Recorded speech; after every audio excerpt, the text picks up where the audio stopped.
Welcome back to the Unboxing Mom again. This is Chris. So may dumating na package kanina and ito yung full face shield na in-order ko para sa dalawang anak ko. And i-unbox natin siya ngayon. So yeah. By the way guys, binili ko to sa Shopee, sa shop ni wangkunhao.ph. And 155 pesos each yung face shield na to. So yeah, i-unbox na natin. By the way, binili ko siya noong November 27 and dumating kanina December 1. Shipping fee is 50 pesos. So, ang binayaran kong total is 360 pesos para sa dalawang face shield na to. So, okay, buksan na natin siya.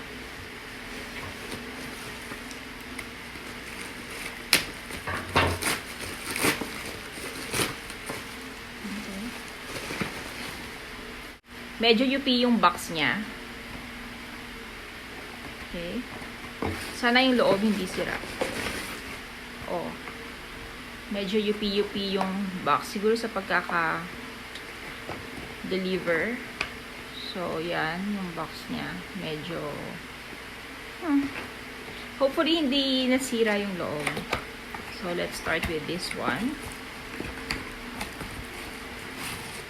Okay.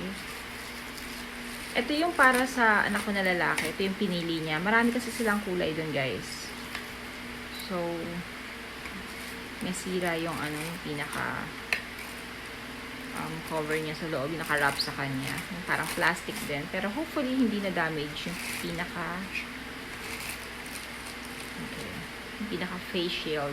By the way, guys, sanitize ko na to kanina. Try natin yung isa. Ito naman yung isa.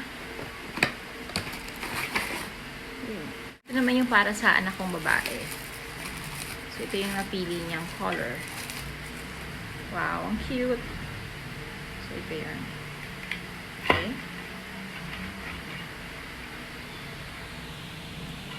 Actually, guys, na-sterilize na sila kanina. Pero, sprayan ko muna sila ng alcohol kasi gusto kong i-try sila sa mukha.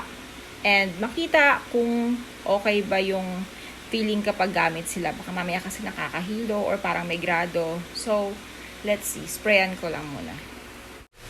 Okay guys, so try na natin gamitin. So, ito yung una kong isusuot. By the way guys, ang code nito is G5 Block. So, ayan siya.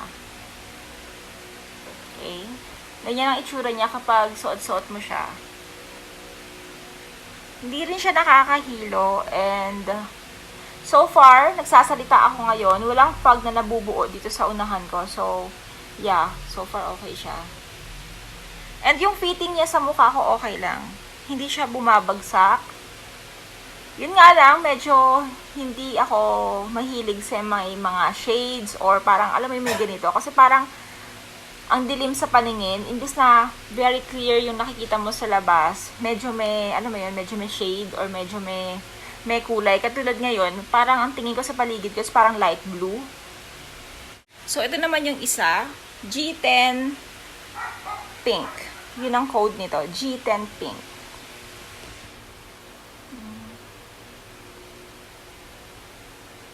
So, okay din siya. Parang ka lang may shades. Ang nakakatuwa kasi parang ang gaang niya talaga. Tama-tama kasi mga bata gagamit. Yung mga anak ko yung gagamit nito. So, hindi sila mabibigatan. Yung nakalagay dun sa ilong, hindi siya uncomfortable sa pakiramdam. So, yeah. Okay siya. Try ko rin gamitin to nang meron akong salamin para makita nyo kung ano itsura. Okay guys, ayan. Suot ko na yung salamin. Try natin siya kung comfortable pa rin. Kung okay lang siya. So far guys, okay pa rin siya. Kahit meron akong suot na salamin. Yep. So, yun lang. Nakakatuwa. Kasi ang laki ng difference niya.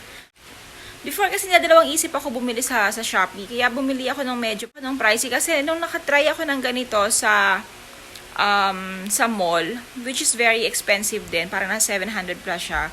Nakakaduling siya nung tinry ko. As in, pag tumitingin ka bandang taas, nakakaduling siya. So, natakot akong bumili ng medyo mura kasi nga baka ganun din yung effect niya.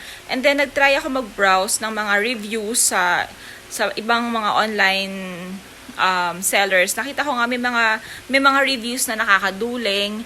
May mga reviews na parang may grado nga yung face shield. So, nakakatakot bumili kasi malabo na nga yung mata ko. Tapos,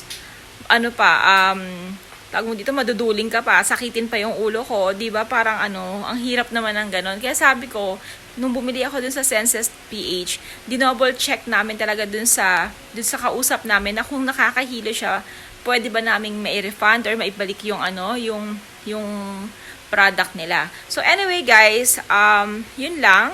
Okay siya, recommendable tong mga shields na to. Maganda siya.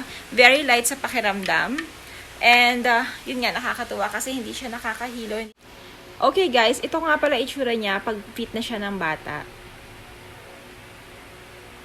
Yan. Okay. Yan ang sukat niya guys kapag suot-suot siya ng bata. Okay. Ito naman guys, itsura kapag suot-suot na siya ng teenager.